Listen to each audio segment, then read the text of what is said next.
CJP സമരത്തിന്റെ അലയൊലികൾ രാജ്യത്ത് തുടരുമ്പോൾ യുവാക്കളെയും പുതുതലമുറയെയും കൂടി ലക്ഷ്യം വെച്ചായിരുന്നു പ്രധാനമന്ത്രിയുടെ സ്വാതന്ത്ര്യദിന പ്രസംഗം. മത്സര പരീക്ഷകൾക്ക് സൗജന്യ കോച്ചിംഗ്, 1 കോടി യുവാക്കൾക്ക് AI പരിശീലനം തുടങ്ങിയ വമ്പൻ പ്രഖ്യാപനങ്ങളാണ് മോദി ഇന്ന് നടത്തിയത്. അതേസമയം വനിതാ സംവരണത്തിന് പിന്തുണ തേടിയുള്ള പ്രസംഗം പുതിയ ചർച്ചകൾക്കും വഴിവെച്ചിരിക്കുന്നു. പ്രഥമ പരിഗണന യുവാക്കൾക്ക്, പുതിയ വിദ്യാഭ്യാസ നയം യുവതയുടെ ഭാവിക്ക് വേണ്ടി, വികസിത ഭാരതം നേടാൻ യുവശക്തി അനിവാര്യം തുടങ്ങി യുവാക്കളെ പ്രശംസ കൊണ്ട് മൂടുന്നതായിരുന്നു പ്രധാനമന്ത്രിയുടെ സ്വാതന്ത്ര്യദിന പ്രസംഗം. മത്സര പരീക്ഷകൾക്ക് തയ്യാറെടുക്കുന്ന വിദ്യാർത്ഥികൾക്കായി രാജ്യവ്യാപകമായി സൗജന്യ ഓൺലൈൻ പരിശീലന സൗകര്യം ഏർപ്പെടുത്തുമെന്ന് സുപ്രധാന പ്രഖ്യാപനം.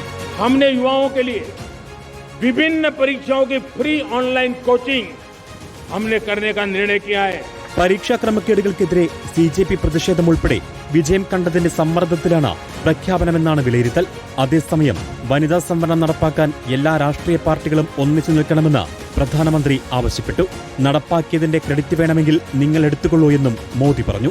समय की मांग है और मैं सभी राजनीतिक दलों से फिर से आग्रह करता हूं, आइए महिला आरक्षण लागू करके महिला सम्मान में आप भी जुड़िए, आप भी यस लीजिए, आप भी क्रेडिट लीजिए, लेकिन मेरी माताओं बहनों को हक दीजिए. മോദിയുടെ പ്രസ്താവനയ്ക്കെതിരെ പ്രതിപക്ഷം രംഗത്തെത്തി.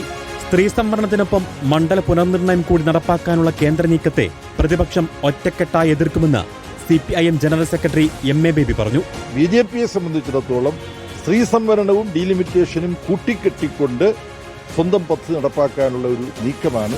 അതിനെ ഇന്ത്യയിലെ പ്രതിപക്ഷം ഒറ്റക്കെട്ടായിട്ട് എതിർക്കാൻ തീരുമാനിച്ചിട്ടുണ്ട്. News desk reporter.